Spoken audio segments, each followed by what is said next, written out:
Hello, my loves. I've got a probably short and sweet, but very important video for you today, which is all about how to deal with intrusive thoughts. Those kinds of thoughts that just come in and take you over, and you don't want to have them. You don't want to create anything with them. You feel uncomfortable with the emotions they bring up. That's what we're talking about today. Before we dive in, just as a side note, you might hear it, I have a little bit of a cold, so bear with me. I'm probably sounding a bit nasal. If you're new here, by the way, then I want to welcome you to my channel. My name is Lorena. I am a self-concept coach or mentor, so I'm here to help you change your state of being, step into a new identity, into a new version of yourself, and as a consequence of that, create the life and the reality that you really want to experience, rather than being at the mercy of your circumstances and letting them define you or letting them define how you're feeling or who you are being. If you haven't already, I would also love it if you subscribe to my channel so we can help this community grow. And I would also appreciate a little like on the video, a little comment on the video, and if you'd like to share it, that's even better. This just really helps the algorithm and gets the video out to more people so more people can benefit from this. Now, before I get into giving you some tips around how to deal with intrusive thoughts, let's define what intrusive thoughts are. And how I define intrusive thoughts are really those kinds of thoughts that come in out of nowhere, or the kinds of thoughts that just take you over and overwhelm you and very often put you into a state of anxiety and stress. What happens with intrusive thoughts is you're not choosing your thought, right? It just comes in. It feels like the thought has control over you rather than you control over the thought. And what this can often bring up, aside from anxiety, is it can also bring up shame. It can feel like you're not supposed to feel this or think this. Sometimes these thoughts can be aggressive, they can be intensely fearful, or they can even be violent. And it can make you feel shame about yourself, and it can make you feel guilty for thinking this. It can also make you feel like you're doing something wrong. And it can also bring up a lot of resistance and a lot of discomfort in your body and in your emotional experience. And what also often happens when you have a thought like this chime in, a thought that just comes out of nowhere, that is very intrusive, that is not in alignment with what you want to think or believe or how you want to feel or who you want to be, is that you can create even more unwanted scenarios in your mind. You can start spiraling. You can start going really deep down the rabbit hole, and the thought kind of grows a tail. So suddenly, instead of there just being one uncomfortable thought or one negative thought, it's this whole story that emerges in your mind about your past and your current circumstances and what the future might have in store for you. So if any of this even sounds remotely familiar, then I want to give you a few tips on how you can manage this and how you can deal with these types of thoughts. And these are probably not the most groundbreaking tips. They will probably make a lot of sense to you, and you may have even heard this before, but I often see a lot of opposite messaging going around, especially in communities around manifestation. And also I see people, even people who know this in theory, still getting caught up in a spiral. So I've got 3 tips for you. Tip number 1. Let them be there, surrender to them, accept them as they are without trying to change them. And out of all of the tips that I'm going to give to you today, this is probably the most important one. What I often see people do is they start resisting the thought immediately, and that's when it starts growing bigger and bigger, and it becomes more destructive, and it becomes more and more harmful, and it turns into anxiety and overwhelm. Resistance is essentially your biggest enemy. And I'm saying this also, take this with a grain of salt, because resistance is also not the enemy. There's medicine in even resistance. But if you have a negative thought or a negative emotion, for that matter, that comes in for you, the worst course of action you can take is trying to push it away, because it's here for a reason. And at the end of the day, it's just a thought. if you just let it be there, if you just observe it, if you don't try to push it away, if you don't try to flip it, something I hear a lot as well, to flip the thought or affirm against it or something like this. If you just allow it to exist without giving it energy in either direction, it will just leave again. A thought is just a thought. And you do not need to believe everything that you think. A thought is not the same thing as a belief. Yes, a thought can stem from a belief. A thought can develop into a belief. But a thought on its own is just a thought.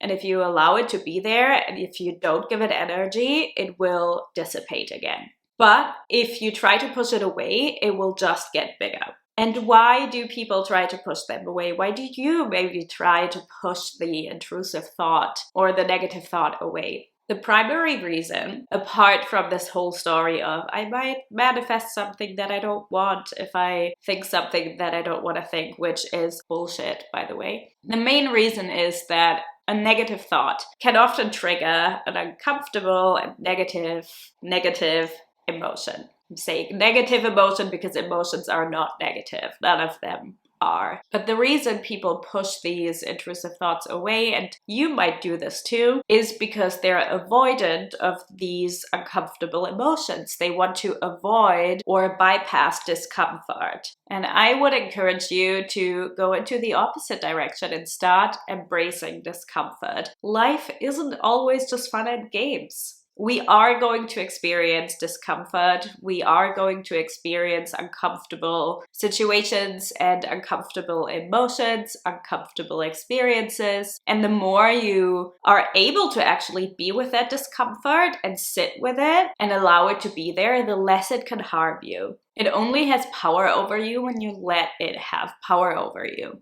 The more you are able to be with discomfort, the more you will also be able to persist through adverse circumstances without making them mean anything about you or your end goal or what you're able to do or achieve or receive in life or who you're able to be. So when the intrusive thought comes, can you be with the discomfort that thought or the emotion that arises in consequence of that thought?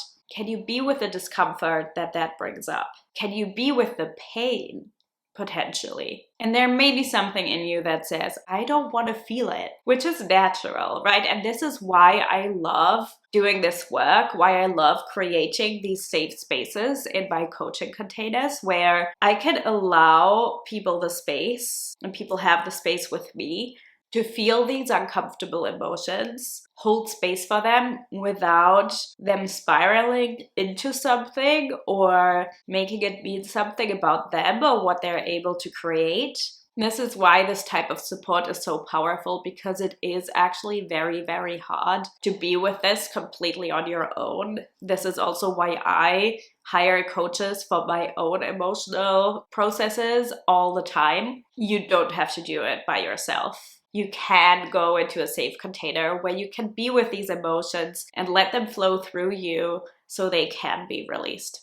If you are interested, by the way, in seeing what I have to offer, how you can work with me, then I encourage you to check out the link in the description box below, where you can find all the information about the coaching container that I have for people, the coaching program that I offer, which is a very intimate and beautiful 12-week journey. So learning to sit with discomfort and with uncomfortable emotions is essential. And that's not because you need to throw yourself into triggers. It's not to torture yourself, but it's just because they are a part of life. The more you can empower yourself to be with them, the more gracefully you will be able to move through them and release them.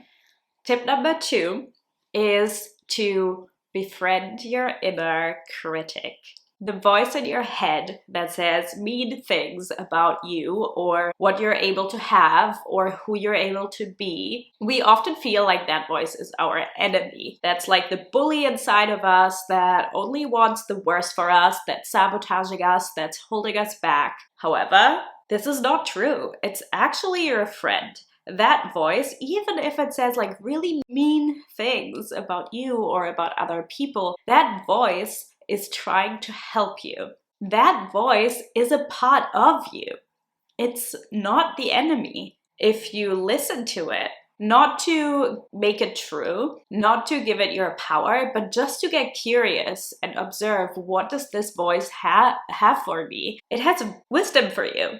Most of the time, the reason an intrusive thought comes in, or the reason this voice, this inner critic, this inner bully starts speaking up, is because it tries to protect you. Even if the thoughts are mean or scary, it's trying to protect you from discomfort. It's trying to protect you from hurt. It's trying to protect you from pain. It's trying to protect you from something, often something that you've already experienced, at least on an emotional level, and the pain was maybe so big that that voice is now saying never again. And that is actually a powerful, powerful indicator for you. Now, obviously, that voice isn't always right. Most of the time, intrusive thoughts are actually not correct. So I don't want you to start putting too much stock into that voice and making it your truth, but you can listen to it and notice that it actually has your best interest at heart,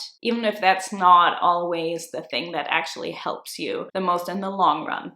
Now, really, anxiety doesn't actually protect you. The intention might be to protect you, but most of the time, the situations that you're worried about don't even happen, and you're driving yourself crazy for no reason. And even if they were to happen, it would make more sense to deal with it then and there rather than live in negative anticipation of what could go wrong, right? But again, this is not about pushing it away or avoiding it or wishing that it wouldn't be there. It's here, so we will deal with it. This brings me to tip number 3, the next point, which is to question the thought that comes in. So you're not pushing it away. You're not saying, but this isn't true. I don't want to hear it. I wish you weren't here. I wish you weren't there. I wish I didn't have to think you. Please leave me alone. You're not doing that. But you're getting curious about it. You're starting to question it. You're starting to notice, is this really true? Is this a fact? Do I have proof for this? And you know what? Sometimes it may be true.